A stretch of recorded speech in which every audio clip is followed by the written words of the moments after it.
Well, good morning. Hello, hello, hello. I don't know what time it is. It's around 9 o'clock.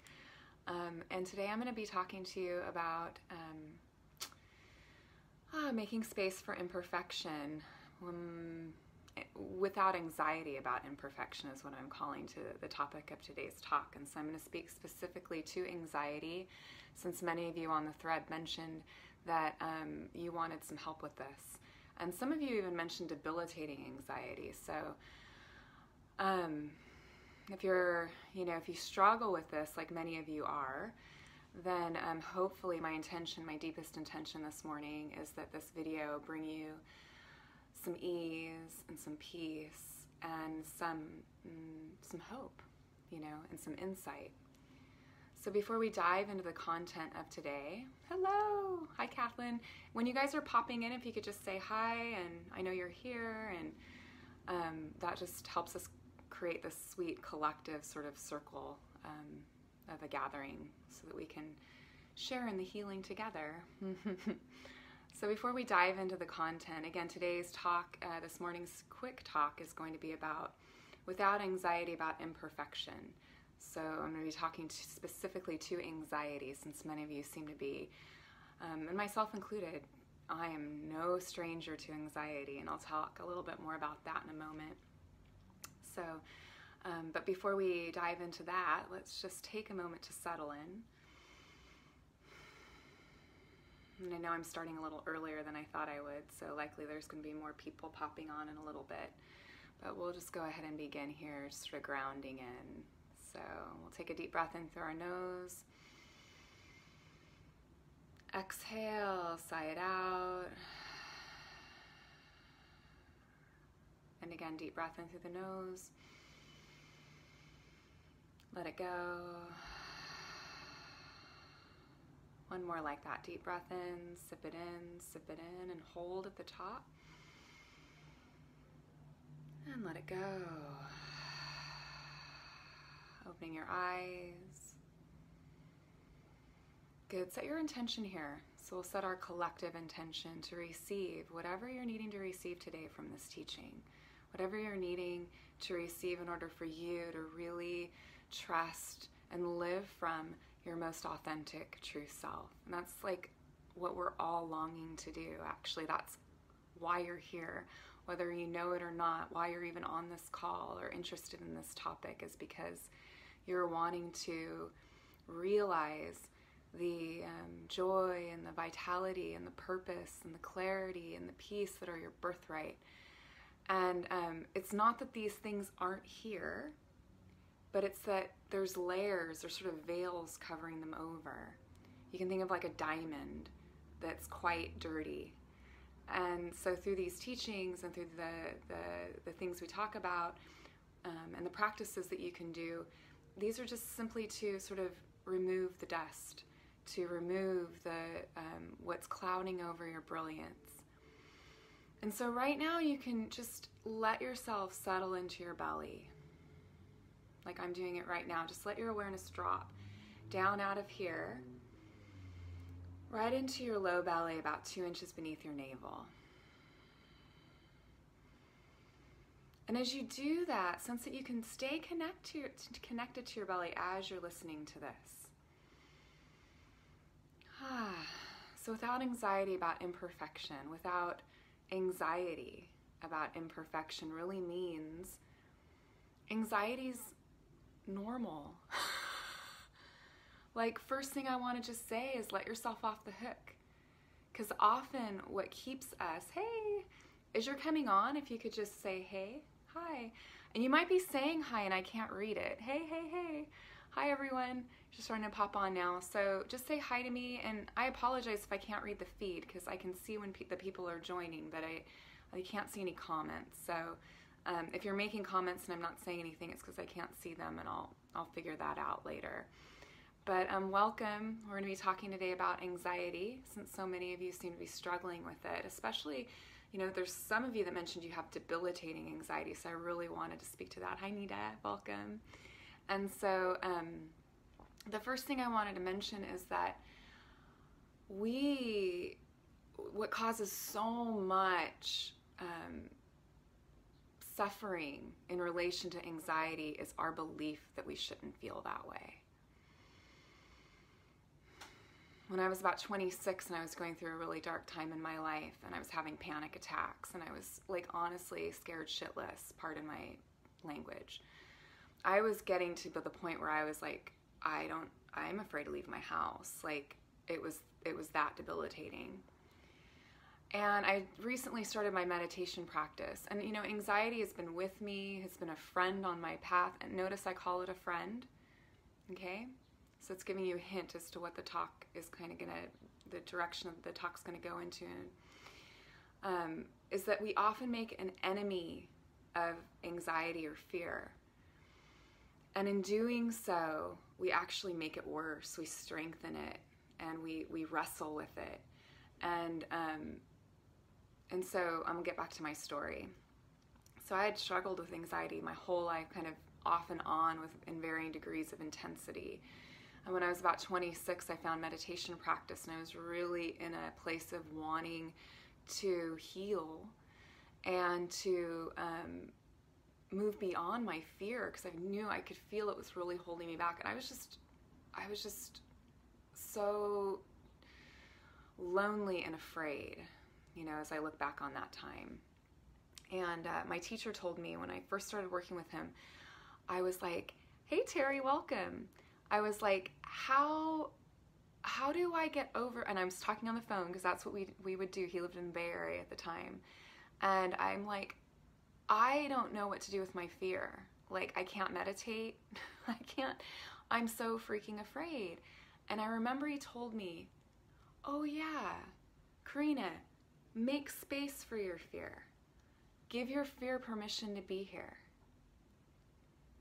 And when I heard that, I thought, oh, and I could relax a little bit, you know? So right now, since you might even notice, is there anxiety here right now? You know? Is it right? Is it here? Can you feel it? It's a Monday, right? Many of us are quite anxious on Mondays because we have the looming week ahead. And so, is there anxiety here? And then the question is, how am I relating to it? Is it an enemy? And if so, how might you be able to bring a little bit more kindness and friendliness to it? Because there are certainly ways that we can work with our anxiety. We certainly don't need to be a prisoner to it. And I want to speak to that too, because we don't want to be, I didn't stay in my house, okay? Like, I didn't let anxiety take me over. And I'll talk more to that in a moment. But the first step is dissolving the layer of resistance that you have around it. We have a nervous system that's evolving. Many of us have been taught, and honestly, I just think it's somewhat in our bloodline, in our lineage, to be hypervigilant, scanning the environment for danger. We're often quite problem-oriented. You might think of how your parents dealt with things and what they taught you, and often we just are conditioned to feed our fears, to look for what's wrong. And this helped us survive a long time ago, you know, when we were evolving and we had a lot more predators and such. It was useful to be afraid a lot so that we didn't get like killed or eaten. And so we're still in process. We have these nervous systems that get triggered. And, you know, sometimes I even think like my grandmother was highly anxious, you know, and I think sometimes I carry that inside of me. And so let yourself off the hook for feeling anxious. Like, begin with forgiveness. You know, just begin with forgiveness. And your anxiety is not all of who you are. It's just a little piece of you. And it's much more workable when you stop believing that it means there's something wrong with you.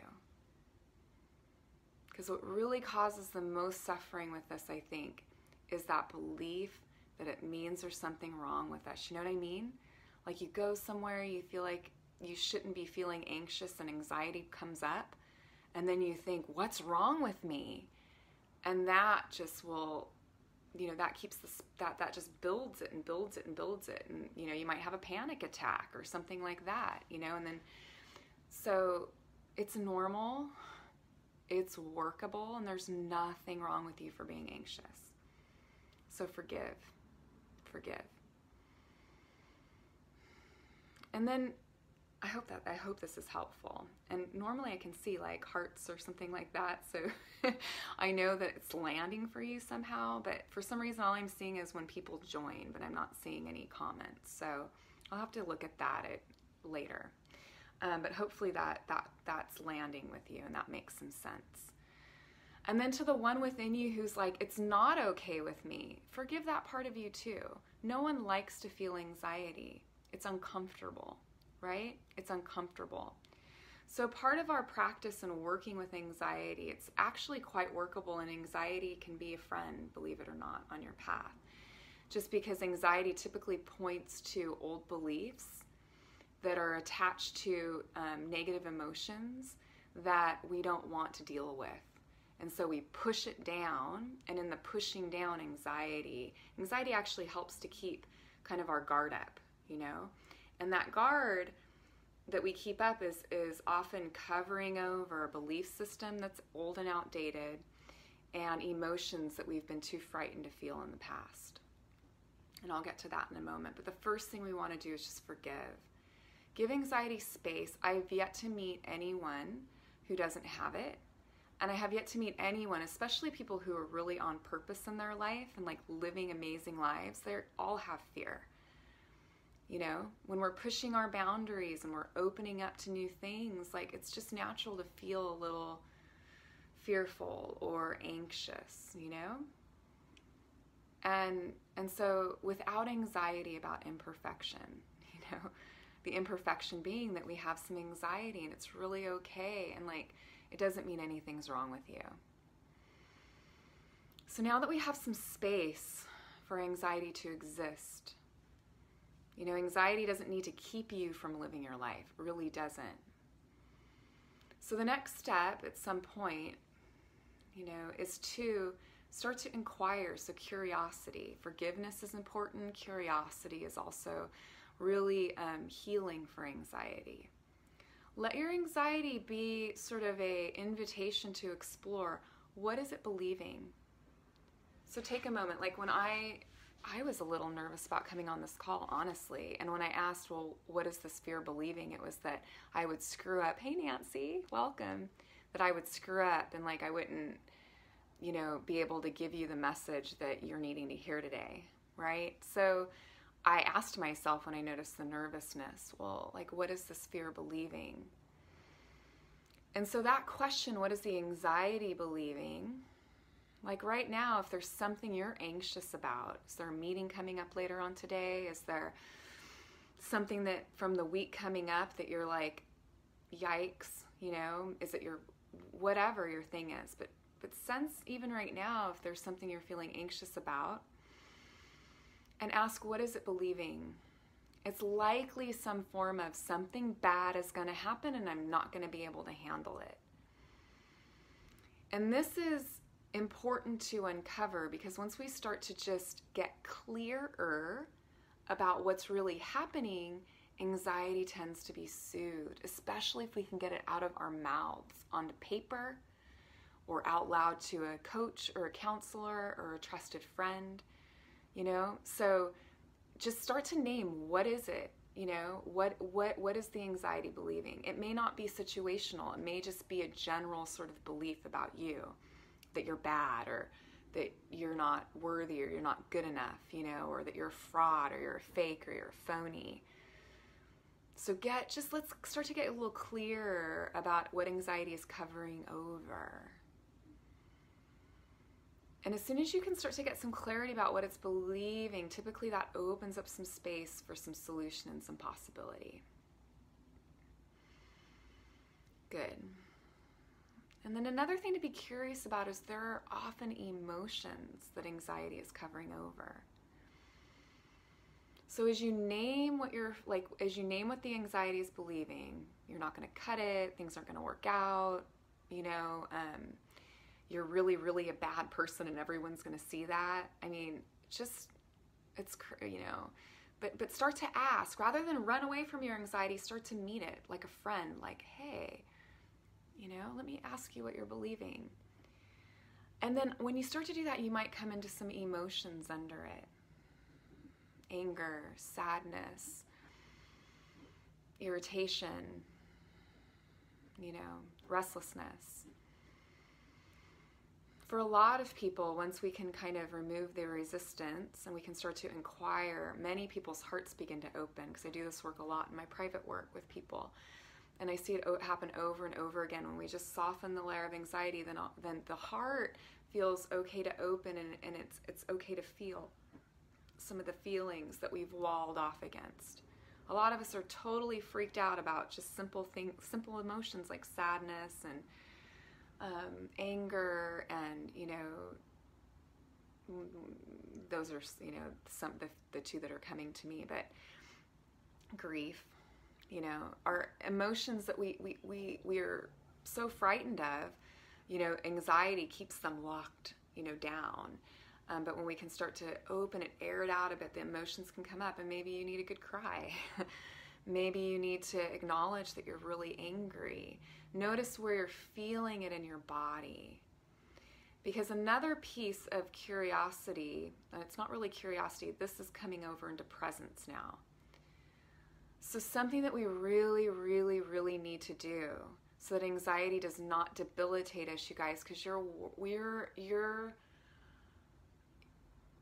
have so much more purpose. Like, your life is so much bigger than that. You know, we don't need to let anxiety stop us from living a great life. Like, seriously, you can be anxious and still, like, engage in life. It doesn't have to be the whole of who you are. If we can just make a little space for it and then bring some curiosity to it, and then start to notice anxiety pops up around fears of the future typically. So there's something that your mind, your thinking, is telling you that's likely real, meaning it's there and you feel it, but it's not true. So the belief, for example, that I had when I was nervous this morning, you know, about doing this video, that somehow I wouldn't express myself well, or, you know, my message wouldn't land, or I might, like, struggle with my words. I had, you know, these various kind of fears pop up. And as I met them with kindness, the reason I was able to see that was because of my practices of presence. One of the main things you need to do is get unhooked from your busy, neurotic, fear-infested mind. And when I say mind, I mean thinking mind. You are not your thoughts. And if you start to pay attention to your thoughts, get a good practice going where you can start to train your mind, train your attention. Meditation is a wonderful practice for that. You know, there's other things too, but I'm just going to speak to meditation, because as you meditate, you get clearer and clearer that you are not your thoughts, and there's more awareness around what they are when they arise. Like, when they arise, and as the moment I'm aware that I'm having a thought, a fearful thought, and the story behind it, I'm unhooked from it. I'm not going to react necessarily to that story, right? I'm not going to cancel this call because I'm believing that's narrative. So train your mind, train your awareness. Meditation is hugely valuable with this. And that will get you, give you more space between, you know, your thinking, it should be your servant, not your master. It's a terrible master, because likely a lot of the stories that it's believing are limited and from the past and really old. And honestly, they may not even be yours. So get a little clearer about your mind. As you bring curiosity to your anxiety, notice what the thoughts are, you know, what you're thinking. And then notice also what you're feeling related to those thoughts. So starting to own both the thoughts and the feelings underneath the anxiety will help to just loosen up the grip of it, so that you can really, like, live Like live from the greatness that you are. You know, we're all designed differently, we're all unique, and we're all designed to realize the truth of who we are and live from that place. And anxiety is actually trying to show you that. Because if it wasn't for that pain of it, you wouldn't inquire, you wouldn't get curious, and you wouldn't start the very important work. It's not easy work, but it's important work of uncovering the old beliefs and the negative emotions that are attached to those beliefs. And you wouldn't be able to unhook yourself from that so that you can really live free of it. And notice, freedom from it doesn't mean it's not there. Freedom from it means that I might feel it, but I still show up, and that it doesn't hold me back. It's like a child, you know? I put it, you know, like my anxiety is like a child. You know, I take care of it. I ask it what it's believing. You know, I ask what it's needing. So that's something else you can do, is just ask, what is your anxiety needing? Does it need to be heard? Does it just need space? Does it need acceptance? A lot of the time it just needs some acceptance. Because likely it's a feeling you've been having for a very, very long time, right? Like this feeling isn't unfamiliar. It's as familiar to you as breathing. And it doesn't mean there's anything wrong with you at all. It just means you're a human being. And the more painful it becomes, the more it pulls you to realizing the truth. The more it'll pull you towards doing the brave work of becoming curious, uncovering the story, feeling the feelings underneath. Once we can feel those emotions that are buried, again, the emotions are likely tied to the old belief systems or the old thoughts, like I'm not capable, or I'm not worthy, or I'm going to be embarrassed, or I'm going to lose love, or I'm going to lose respect, or if they really knew who I was, they wouldn't trust me or love me or care about me. So a lot of us suffered in some degree from imposter syndrome. All of this is like normal, and we don't ever talk about it. And that's one of the reasons why I wanted to show up for you this morning, so that you could just be loosened up from the belief that there's anything wrong with you for feeling the way you feel. And at the same time, don't buy into the limited narrative of your anxiety. You know, start to get curious, uncover what it's believing, take good care of yourself. You know, be gentle, be kind with yourself. You know, and then in the training of the attention of the mind, the last thing I wanted to talk about was the refuge of this moment. So let anxiety be an indication to you to come home to presence, because you can always handle what's here. You can always handle what's here, like what's here right now. What you're anxious about is an idea. It's not what's happening right now. It's a fantasy. It's a nightmare, actually. But it's not actually happening, is it? It's just not. And so it's a trick of the mind, in a way, you know. And so there's, you know, the inner judge and the inner critic. Many of our thoughts, you know, we need to be aware of them, but we need not trust what they're telling us, you know. And so when we make this only moment our true home, we can realize, well, if it's not happening now in this moment, likely it's a lie. It's an untruth. And so coming home to your body, coming home to your breath. But if it still feels compelling and you're still feeling pulled away by the anxiety, then get curious. What is it believing? What are the feelings under it?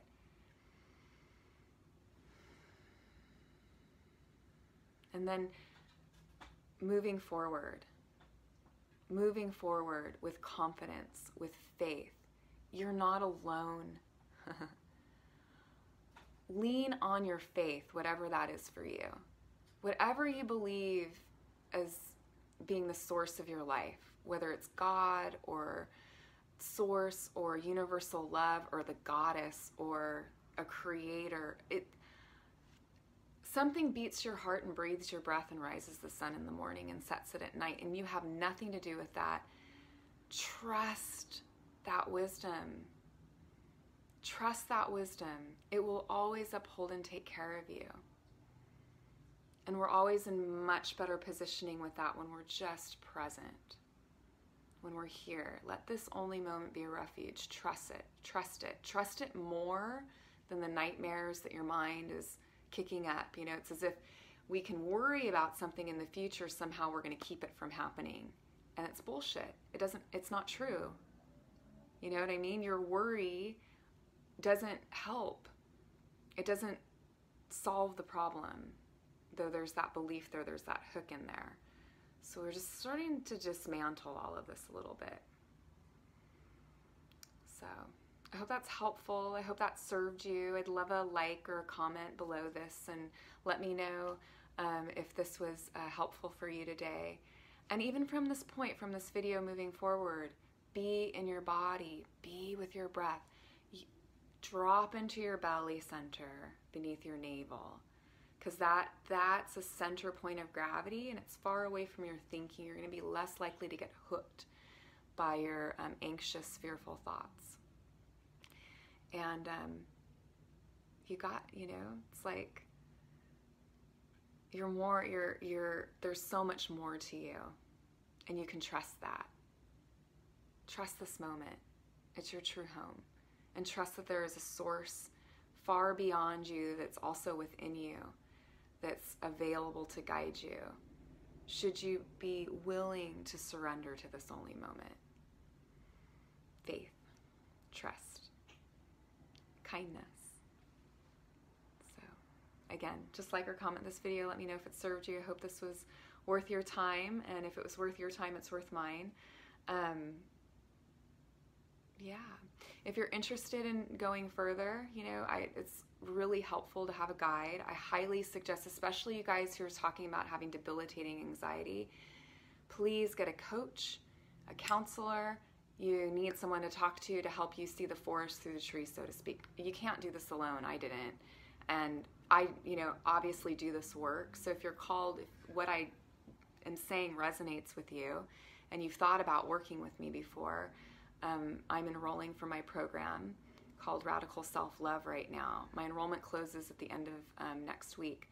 So get on my calendar and we'll do a free consult session to see if it's a good fit for you. And I'll just leave my email address in the comments below. So just email me. Let me know what your availability is, mornings, evenings, or Saturdays. And we'll set something up, okay? Sending you so much love and many blessings. Namaste.